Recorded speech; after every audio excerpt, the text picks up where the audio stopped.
Hi guys, ಎಲ್ರಿಗೂ ನಮಸ್ಕಾರ. So ಈ ವಿಷಯದ ಬಗ್ಗೆ ಆ್ಯಕ್ಚುಲಿ ಮುಂಚೆನೇ ಮಾತಾಡಬೇಕು ಅಂತ ಅಂದ್ಕೊಂಡಿದ್ದೆ, ಬಟ್ ಸೊ ಬೇಡ ಅಂತ ಸುಮ್ಮನಾಗಿದ್ದೆ. ಬಟ್ ಇವಾಗ ಒಂದು ನನ್ನ ಅನಿಸಿಕೆನ ಹಂಚ್ಕೊಬೇಕು ಆ್ಯಂಡ್ ಡಿಸ್ಕಷನ್ ಮಾಡಬೇಕು ಅಂತ ಅನ್ನಿಸ್ತಾ ಇದೆ.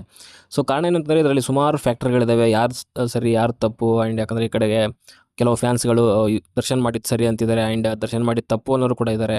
ಆ್ಯಂಡ್ ಮೀಡಿಯಾ, ಆಮೇಲೆ ಆ ಕಡೆ ರೇಣುಕಾಸ್ವಾಮಿ ಮೆಸೇಜಸ್ಗಳು, ಆ್ಯಂಡ್ ರೇಣುಕಾಸ್ವಾಮಿ ಫ್ಯಾಮ್ಲಿ ಆ ಕಡೆ. ಸೊ ಈ ಥರದ್ದೆಲ್ಲ ವಿಷಯಗಳು, ಸುಮಾರು ವಿಷಯಗಳು ಇದರಲ್ಲಿದ್ದಾವೆ. ಇನ್ಕ್ಲೂಡಿಂಗ್ ಮೀಡಿಯಾ ಕೂಡ ಯಾವ ರೀತಿಯಲ್ಲಿ ಈ ದರ್ಶನ್ ಅವರ ಈ ಒಂದು ಮರ್ಡರ್ ಕೇಸ್ನ ಅವರು ಅಂದರೆ ನ್ಯೂಸ್ ಮಾಡ್ತಿರೋವಂಥ ರೀತಿ ಆದರೂ ಆಗಿರ್ಬೋದು.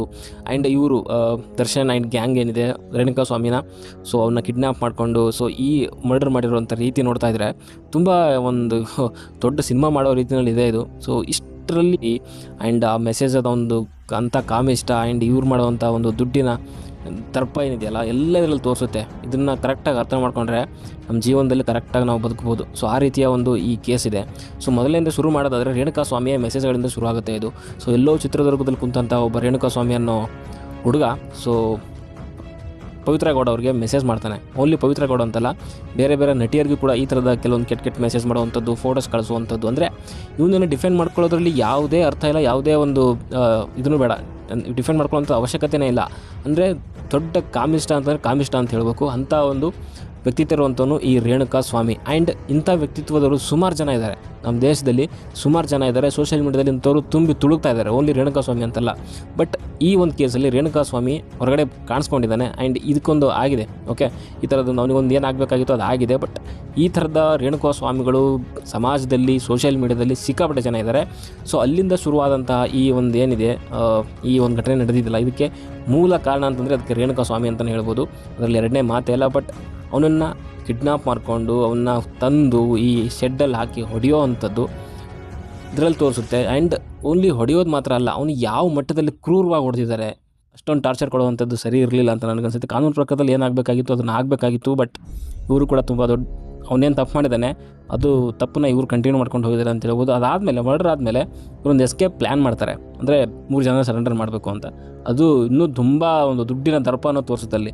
ಅಂದರೆ ದುಡ್ಡಿದ್ರೆ ಏನು ಬೇಕಾದರೂ ಮಾಡ್ಬೋದು, ನಾವು ಎಸ್ಕೇಪ್ ಆಗ್ಬೋದು. ಸೊ ಅನ್ನೋ ರೀತಿಯಲ್ಲಿ ಅದು ಅದೇ ಆಗಿರೋದಲ್ಲಿ ಒಂದು 30 ಲಕ್ಷ ದುಡ್ಡು ಕೊಟ್ಬಿಟ್ಟು 3 ಜನ ಸರೆಂಡರ್ ಮಾಡಿ ಸೊ ಅಲ್ಲಿ ಎಸ್ಕೇಪ್ ಆಗಬೇಕು ಅನ್ನೋದು ಇವ್ರ ಪ್ಲ್ಯಾನ್ ಆಗಿತ್ತು. ಬಟ್ ಅಲ್ಲಿ ಪ್ಲ್ಯಾನ್ ಫೇಲ್ ಆಗಿದೆ. ಆ್ಯಂಡ್ ಪೊಲೀಸ್ ಇನ್ವೆಸ್ಟಿಗೇಷನ್ ಬಗ್ಗೆ ಮಾತಾಡಿದ್ರೆ ತುಂಬ ಅದ್ಭುತವಾಗಿ ಮಾಡಿದ್ದಾರೆ. ಆ್ಯಂಡ್ ಅರೆಸ್ಟ್ ಮಾಡಿರೋಂಥ ರೀತಿ ನೋಡಿದ್ರೆ, ಆ್ಯಂಡ್ ಸಾಕ್ಷಿಗಳನ್ನ ಕಲೆ ಹಾಕಿರೋದು ನೋಡಿದ್ರೆ, 3991 ಒಂದು ಚಾರ್ಜ್ ಶೀಟಲ್ಲಿ ಒಂದು ಪೇಜಸ್ಗಳನ್ನ ಅಷ್ಟೊಂದು ದೊಡ್ಡ ಮಟ್ಟದ ಒಂದು ಚಾರ್ಜ್ ಶೀಟ್ನ ಸಲ್ಲಿಕೆ ಮಾಡಿದ್ದಾರೆ. ಸೊ ಕಂಪ್ಲೀಟಾಗಿ ಇನ್ವೆಸ್ಟಿಗೇಷನ್ ನೋಡ್ತಾ ಇದ್ದರೆ ತುಂಬ ಒಂದು ಕೇರ್ಫುಲ್ಲಾಗಿ ಮಾಡಿದ್ದಾರೆ ಅಂತ ಅನಿಸುತ್ತೆ. ಆ್ಯಂಡ್ ಸಾಕ್ಷಿಗಳ ಕಲೆ ಹಾಕಿದ್ದಾಗಿರ್ಬೋದು, ಸ್ಥಳ ಮಹಜರು ಆಗಿರ್ಬೋದು, ಪ್ರತಿಯೊಂದು ಕೂಡ ಪಿನ್ ಟು ಪಿನ್ ಅಂದರೆ ಕಲೆ ಹಾಕಿದ್ದಾರೆ. ಸೊ ಇದೆಲ್ಲ ಆಗಿದ್ದಾದಮೇಲೆ ನನಗೆ ಒಂದು ಬೇಜಾರಾಗೋದು ಏನಂತಂದರೆ ರೇಣುಕಾಸ್ವಾಮಿ ವೈಫ್ ಆ್ಯಂಡ್ ಅವ್ರ ಫ್ಯಾಮಿಲಿ ಬಗ್ಗೆ.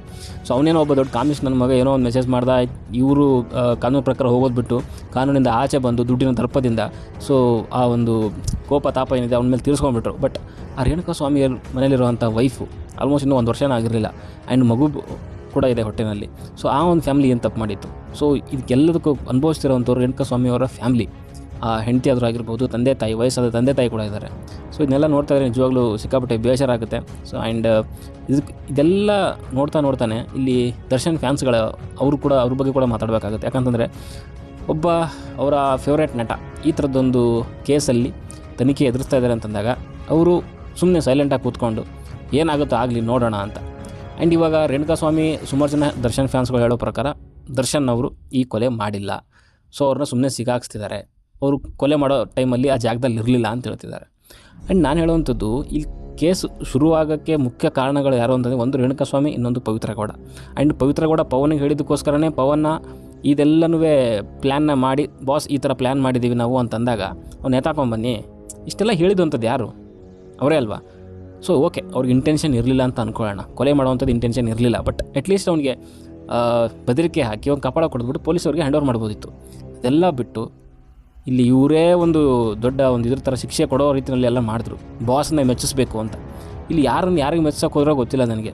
ನ್ಯೂಸಲ್ಲಿ ಹೇಳೋ ಪ್ರಕಾರ ದರ್ಶನ್ ಅವರು ಪವಿತ್ರವಾಗಿ ಮೆಚ್ಚೋಕೆ ಹೋದರು. ಈ ಯಾರು ಆರೋಪಿಗಳಿದಾರಲ್ವ ಇವ್ರುಗಳು ದರ್ಶನ್ ಅವ್ರಿಗೆ ಮೆಚ್ಚೋಕ್ಕೋಸ್ಕರ ಅವನ್ನ ಒಂದು ಬಲಿ ಪಡ್ಕೊಂಡು. ಸೊ ಇದೆಲ್ಲ ನೋಡ್ತಾ ಇದ್ದರೆ ಡೈರೆಕ್ಟ್ಲಿ ಆರ್ ಇಂಡೈರೆಕ್ಟ್ಲಿ ದರ್ಶನ್ ಕೂಡ ಈ ಒಂದು ಮರ್ಡರಲ್ಲಿ ಒಂಥರ ಇನ್ವಾಲ್ವ್ ಆಗಿದ್ದಾರೆ ಅಂತಲೇ ಅರ್ಥ ಅದರಲ್ಲಿ. ಓಕೆ, ಇಲ್ಲ ಅಂತಂದರೆ ಏನು ಬೇರೆ ಗ್ರಹದಿಂದ ಬಂದು ಏಲಿಯನ್ಗಳು ರೇಣುಕಾಸ್ವಾಮಿನಂತೂ ಕೊಂದಿಲ್ಲ.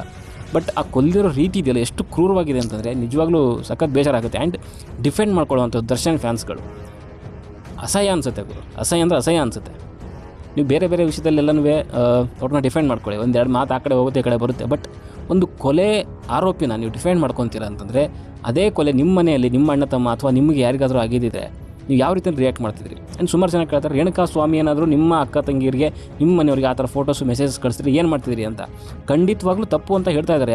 ಯಾರು ಕೂಡ ರೇಣುಕಾ ಸ್ವಾಮಿ ಅಂತ ಕಾಮಿಸ್ಟನ್ನು ಯಾರು ಡಿಫೆಂಡ್ ಮಾಡ್ಕೊತಿಲ್ಲ. ಆದರೂ ಕೂಡ ಒಂದು ವರ್ಗ ಇದೆ, ಅವರು ರೇಣುಕಾ ಸ್ವಾಮಿ ಪರವಾಗಿದ್ದಾರೆ ಅಂತ ಹೇಳೋಕ್ಕೋಸ್ಕರನೇ ಇದ್ದಾರೆ. ಆ್ಯಂಡ್ ಅದನ್ನ ಇಟ್ಕೊಂಡು ದರ್ಶನ್ ಅವ್ರನ್ನ ವಿಕ್ಟಿಮ್ ಕಾರ್ಡ್ ಪ್ಲೇ ಮಾಡೋ ರೀತಿಯಲ್ಲಿ ಮಾಡ್ತಿದ್ದಾರೆ. ಖಂಡಿತವಾಗ್ಲೂ ತಪ್ಪು. ಆ್ಯಂಡ್ ರೇಣುಕಾ ಸ್ವಾಮಿ ಅಂತಹ ತುಂಬ ತುಂಬ ತುಂಬ ಜನ ಇದ್ದಾರೆ ಕಾಮಿಸ್ಟ್ ನನ್ನ ಮಕ್ಕಳು ಸೋಷಿಯಲ್ ಮೀಡಿಯಾದಲ್ಲಿ. ಅದು ಹೀರೋಗಳ ಅಭಿಮಾನಿಗಳಿದ್ದಾರೆ. ಅದರಲ್ಲಿ ಯಾರು ಹೀರೋ ಬೇಕಾದ್ರೂ ನೀವು ಅಂದ್ಕೊಳ್ಳಿ. ಆ ಥರದ್ದೇನಾದ್ರೂ ಈ ಥರ ಮಾಡೋವಂಥವ್ರಿಗೆ ಮೆಸೇಜಸ್ಗಳನ್ನ ಮಾಡೋವಂಥವ್ರಿಗೆ ಕೊಲೆ ಮಾಡೋಂಗಿದ್ದರೆ ಇಡೀ ಸೋಷಿಯಲ್ ಮೀಡಿಯಾದಲ್ಲಿ ಅರ್ಧ ಜನ ಸ್ಮಶಾನದಲ್ಲಿರಬೇಕಾಗುತ್ತೆ. ಸೊ ಈ ಥರ ಫ್ಯಾನ್ಸ್ಗಳದ್ದು ಕೂಡ ತುಂಬ ದೊಡ್ಡ ತಪ್ಪಿದೆ. ಆ್ಯಂಡ್ ಕೆಲವು ಟೈಮಲ್ಲಿ ಇವರು ಟ್ರಿಗರ್ ಮಾಡುವಂಥದ್ದು, ಪೊಲೀಸ್ ಸ್ಟೇಷನ್ ಮುಂದೆ ಹೋಗಿ ದೊಡ್ಡ ದೊಡ್ಡ ಬ್ಯಾನರ್ಗಳು ಹಾಕುವಂಥದ್ದು. ಆ್ಯಂಡ್ ಇದರಲ್ಲಿ ಏನು ತೋರಿಸುತ್ತೆ ಅಂತಂದರೆ ಅಂಧ ಅಭಿಮಾನ ತೋರಿಸುತ್ತೆ. ಆ್ಯಂಡ್ ದರ್ಶನ್ ಅವ್ರದ್ದು ಅಷ್ಟೇ. ಇವಾಗ ಪರಪ್ಪನ ಅಗ್ರಹಾರದಲ್ಲಿ ಸಿಗರೇಟ್ ಹಿಡ್ಕೊಂಡು ಆ ಟೀ ಕಪ್ ಹಿಡ್ಕೊಂಡು ವಿಡಿಯೋದಲ್ಲೆಲ್ಲ ಮಾತಾಡ್ಕೊಂಡು ಏನು ಅನಿಸುತ್ತೆ ಇದು? ಸೊ ಸೆಲೆಬ್ರಿಟಿಗಳು ದುಡ್ಡಿರೋವಂಥವ್ರು ಏನು ಮಾಡಿದ್ರು ಸತ್ಯ, ರೌಡಿಗಳ ಒಂದು ಬೆಂಬಲ ಬೇರೆ ಇವರಿಗೆ ಇದೆಲ್ಲ. ಇಷ್ಟೆಲ್ಲ ಆದಮೇಲೆ ಸುಮಾರು ಜನ ಕೆಲವಂತೂ ಮಾತಾಡುವಂಥದ್ದು, ಸೊ ರೇಣುಕಾ ಸ್ವಾಮಿ ಏನು ಸ್ವತಂತ್ರ ಹೋರಾಟಗಾರನ, ಅವನೇನಾದರೂ ಅಂದರೆ ದೇಶಕ್ಕೆ ಏನಾದರೂ ಮಾಡಿಬಿಟ್ಟು ಸತ್ತಿದ್ದಾನ, ಅವ್ನಿಗೆ ಯಾಕೆ ಅವ್ರ ಫ್ಯಾಮಿಲಿಗೆ ಯಾಕೆ ಅಷ್ಟೊಂದು ಹೆಲ್ಪ್ ಮಾಡ್ತೀರಾ, ಅಷ್ಟೊಂದು ಯಾಕೆ ಕರುಣೆ ತೋರಿಸ್ತಾರೆ ಅಂತ ಅದೊಂದು ನನಗೆ ಕನ್ಸರ್ನ್ ಇರೋವಂಥದ್ದು. ಆ್ಯಂಡ್ ದುಡ್ಡು ಕೊಡುವಂಥದ್ದು, ಕೆಲವರೆಲ್ಲ ದುಡ್ಡು ಕಲೆಕ್ಟ್ ಮಾಡಿ ಅವ್ರಿಗೆ ಫ್ಯಾಮಿಲಿ ಕೊಡಬೇಕು ಹಾಗೆ ಹಿಂಗೆ ಅಂತ ಅಂದರು. ಬಟ್ ನನಗನ್ಸು ಅಷ್ಟೇನು ಸರಿ ಅಂತ ಅನಿಸ್ಲಿಲ್ಲ ದುಡ್ಡು ಕೊಡುವಂಥದ್ದು. ಆಮೇಲೆ ಕೆಲವು ಜನ ಎಲ್ಲನೂ ಅವ್ರಿಗೆ ಕರ್ನಾಟಕ ಸರ್ಕಾರದಿಂದ ಅವ್ರ ಹೆಂಡತಿಗೇನೋ ಕೆಲಸ ಕೊಡಿಸ್ಬೇಕು ಅಂತ. ನನ್ನ ಪ್ರಕಾರ ತಪ್ಪು. ಕೆಲಸ ಕೊಡುವಂಥದ್ದೆಲ್ಲ ಏನು ನೆಸೆಸಿಟಿ ಇಲ್ಲ. ಆ್ಯಂಡ್ ಕೆಲವರೆಲ್ಲನೂ ದುಡ್ಡನ್ನ ಕಲೆಕ್ಟ್ ಮಾಡಿ ಕೊಟ್ಟಿದ್ದಾರೆ. ಯಾಕಂತಂದರೆ ಅವ್ರ ಫ್ಯಾಮ್ಲಿಗಂತಲ್ಲ, ಅವ್ರು ಮಾಡಿರೋ ಕಾರ್ಯಕ್ಕೂ ಅಂತೂ ಅಲ್ಲ. ಬಟ್ ಆ ಒಂದು ಅವ್ರ ಹೆಂಡತಿಯ ಒಂದು ಹೊಟ್ಟೆಯಲ್ಲಿ ಒಂದು ಮಗು ಬೆಳೀತಿದೆ. ಸೊ ಆ ಮಗುವಿನ ಭವಿಷ್ಯಕ್ಕೋಸ್ಕರ ಒಂದು ಸ್ವಲ್ಪ ಧನ ಸಹಾಯ ಮಾಡಿದ್ರೆ ಹೆಲ್ಪ್ ಆಗ್ಬೋದೇನೋ ಅನ್ನೋ ಕಾರಣಕ್ಕೋಸ್ಕರ ಸೊ ಈ ರೀತಿಯ ಒಂದು ಹೆಲ್ಪ್ ಮಾಡಿದ್ದಾರೆ ಅಂತ ಹೇಳ್ಬೋದು. ಬಟ್ ಅದನ್ನು ಖಂಡಿತವಾಗ್ಲೂ ಮಾಡಿದ್ದೇ ತಪ್ಪು ಅಂತ ಹೇಳಲಿಕ್ಕಾಗಲ್ಲ. ಬಟ್ ಅವನಿಗೆ ಅವ್ರ ಮನೆಯಲ್ಲಿ ಒಂದು ಯಾವುದೋ ನೌಕರಿ ಕೊಡ್ತೀನಿ ಅನ್ನೋದು ಕೂಡ ಅದು ಕೂಡ ನನ್ನ ಪ್ರಕಾರ ತಪ್ಪು. ಯಾಕಂತಂದರೆ ಅವನೇನು ಒಳ್ಳೆ ಕೆಲಸ ಮಾಡೇನು ಹೋಗಿಲ್ಲ. ಆ್ಯಂಡ್ ಫೈನಲಿ ಮೀಡಿಯಾ ಬಗ್ಗೆ ಮಾತಾಡೋದಾದರೆ, ಮೀಡಿಯಾ ಬಗ್ಗೆ ದರ್ಶನ್ ಅವರು ಯಾವ ರೀತಿಯಲ್ಲಿ ಮೀಡಿಯಾ ಅವ್ರನ್ನ ಬೈದಿದ್ರು, ಸೊ ಅದನ್ನೇ ತಲೆಯಲ್ಲಿ ಇಟ್ಕೊಂಡು ಇವರು ರಿವೆಂಜನ್ನು ತೋರಿಸ್ಕೊತಿದ್ದಾರೆ ಅಂತ ಹೇಳೋದು. ಯಾಕಂತಂದರೆ 3 ತಿಂಗಳು 4 ತಿಂಗಳು ಯಾವುದೇ ಕೇಸನ್ನು ಇಷ್ಟೊಂದು ಫಾಲೋ ಮಾಡ್ಕೊಂಡು ಬಂದಿರೋದು ನಾನಂತೂ ನೋಡಿಲ್ಲ ಕನ್ನಡ ಮೀಡಿಯಾಗಳು. ಬಟ್ ಇದನ್ನು ಫಾಲೋ ಮಾಡ್ಕೊಂಡು ಬರ್ತಿದ್ದಾರೆ ಅಂತಂದರೆ ಸೊ ಅವ್ರ ಮೇಲೆ ಖಂಡಿತವಾಗ್ಲೂ ದರ್ಶನ್ ಅವ್ರ ಮೇಲೆ ಸಿಕ್ಕಾಪಟ್ಟೆ ಕೋಪ ಇದೆ. ಸೊ ಆ ಒಂದು ಕೋಪನ ರಿವೆಂಜ್ ಆಗಿ ಇವರು ತೀರಿಸ್ಕೊತಿದ್ದಾರೆ. ಅದರಲ್ಲೂ ಮುಖ್ಯವಾಗಿ ಸುವರ್ಣ ನ್ಯೂಸ್ ಅಜಿತ್, ಸೊ ಅವರಂತೂ ಕೇಳಲೇಬೇಡಿ. ಆ್ಯಂಡ್ ರಿಪಬ್ಲಿಕ್ ಕನ್ನಡ, ಸೊ ಅವರು ಕೂಡ ತುಂಬ ದೊಡ್ಡ ಮಟ್ಟದಲ್ಲಿ ಇದನ್ನು ಏನು ಮಾಡಬಾರ್ದು ಅದನ್ನೆಲ್ಲ ಮಾಡ್ತಿದ್ದಾರೆ. ಅಜಿತ್ ಅಂತೂ ಏನು ಮಾತಾಡ್ಬೋದು ಅದನ್ನೆಲ್ಲನೂ ಮಾತಾಡ್ತಿದ್ದಾರೆ. ಸೊ ಸ್ವಲ್ಪ ಅತಿರೇಕ ಅನಿಸಿದ್ರು ಕೂಡ. ಆ್ಯಂಡ್ ದರ್ಶನ್ ಅವರ ಫ್ಯಾನ್ಸ್ ಮಾಡೋವಂಥ ಒಂದು ಚೇಷ್ಟೆಗಳಿಗೆ ಸೊ ಅದು ಏನು ಕಡಿಮೆ ಅಲ್ಲ ಅಂತ ನನಗನ್ಸುತ್ತೆ. ಯಾಕಂದರೆ ಇವರು ಹಾಗೆ ಆಡ್ತಾರೆ, ಅವರು ಹಾಗೆ ಆಡ್ತಾರೆ. ಬುದ್ಧಿ ಇರೋವಂಥವ್ರು ಈ ಥರ ಮಾಡಲ್ಲ. ಯಾಕಂತಂದರೆ ಅಲ್ಲಿ ಒಂದು ಸಾವಾಗಿದೆ. ಸೊ ಸಾವಿನ ಬಗ್ಗೆ ತನಿಖೆ ನಡೀತಾ ಇದೆ. ಆಲ್ರೆಡಿ ನೀವೇ ಕ್ಲೀನ್ ಚೀಟ್ ಕೊಡ್ತೀರಾ ಅಂತಂದರೆ ನಿಜವಾಗ್ಲೂ ನನ್ನ ಪ್ರಕಾರ ತುಂಬ ದೊಡ್ಡ ತಪ್ಪು. ಇದು ಆಗಬಾರ್ದು ಅನ್ನೋದು ನನ್ನ ಅನಿಸಿಕೆ. ನನಗೆ ಅನಿಸಿರೋದನ್ನ ವಿಡಿಯೋದಲ್ಲಿ ಹಂಚ್ಕೊಂಡಿದ್ದೀನಿ. ಸೊ ನಿಮ್ಗೇನು ಅನಿಸುತ್ತೆ ಈ ಒಂದು ಪೂರ್ತಿ ಒಂದು ಕೇಸ್ ಬಗ್ಗೆ ಯೋಚನೆ ಮಾಡಿದ್ರೆ ಹಾನೆಸ್ಟಾಗಿ ಏನು ಅನಿಸುತ್ತೆ ಕಮೆಂಟ್ ಮಾಡಿ. ಯಾಕಂತಂದರೆ ಇಲ್ಲಿ ಅವರು ದರ್ಶನ್ ಫ್ಯಾನ್ಸ್ಗಳು ಒಂದು ಹೇಳ್ತಾರೆ, ಆಮೇಲೆ ಇನ್ನು ಕೆಲವರು ಬಂದು ಹೇಳ್ತಾರೆ. ಬಟ್ ಟ್ರೂತ್ ಏನೋ ಅಂತಂದರೆ ಒಂದು ಕೊಲೆ ಆಗಿದೆ. ಆ ಕೊಲೆಯಲ್ಲಿ ದರ್ಶನ್ ಮತ್ತು ಈ ಕೆಲವು ಏನು ಆರೋಪಿಗಳಿದ್ದಾರೆ ಸೊ ಅವ್ರುಗಳು ಭಾಗಿಯಾಗಿದ್ದಾರೆ. ಓಕೆ, ಇದರಲ್ಲಿ ಎರಡನೇ ಮಾತೇ ಇಲ್ಲ. ಆ್ಯಂಡ್ ಎಲ್ರಿಗೂ ಕೂಡ ಶಿಕ್ಷೆ ಆಗಲೇಬೇಕು, ಆಗುತ್ತೆ ಅನ್ನೋ ಒಂದು ನಂಬಿಕೆ ಇದೆ. ಆಗಿಲ್ಲ ಅಂತಂದರೆ ಕಾನೂನು ಮತ್ತು ಈ ನ್ಯಾಯಾಂಗದ ಮೇಲೆ ಒಂದು ಏನು ಹೇಳ್ತೀವಿ ಅಂತಂದರೆ ನಂಬಿಕೆ ಅನ್ನೋದು ಜನಗಳಿಗೆ ಹೊರಟೋಗುತ್ತೆ. ಇಷ್ಟು ದಿನಗಳ ಕಾಲ ಪೊಲೀಸರು ಮಾಡಿದಂಥ ಒಂದು ತನಿಖೆ ಏನಿದೆ ಅದನ್ನು ಎಳ್ಳು ನೀರು ಬಿಡೋ ರೇಂಜಿಗೆ ಆಗುತ್ತೆ. ಅದು ಆಗೋದು ಬೇಡ. ತನಿಖೆ ಚೆನ್ನಾಗಿ ಮಾಡಿದರೆ ಸೊ ನ್ಯಾಯ ಸಿಗಲಿ ಅಂತ ಹೇಳ್ತಾ, ಸೊ ನಿಮ್ಮ ಅನಿಸಿಕೆ ಅಭಿಪ್ರಾಯಗಳು ಕಮೆಂಟ್ ಬಾಕ್ಸಲ್ಲಿ ತಿಳಿಸಿ. ಬಾಯ್.